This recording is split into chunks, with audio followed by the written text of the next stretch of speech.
Hello, in this short video I would like to show you how does the chronic subdural hematoma look on the MR. What you can see is the axial fluid collection.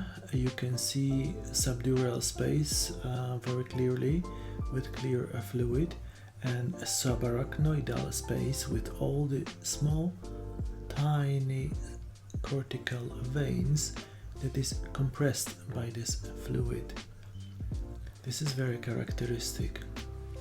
Then on the flare sequences you can see that the fluid in the subdural hematoma is showing a higher signal, which is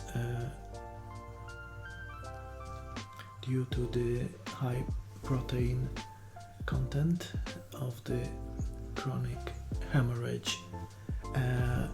The subarachnoidal space is compressed. You can see it as black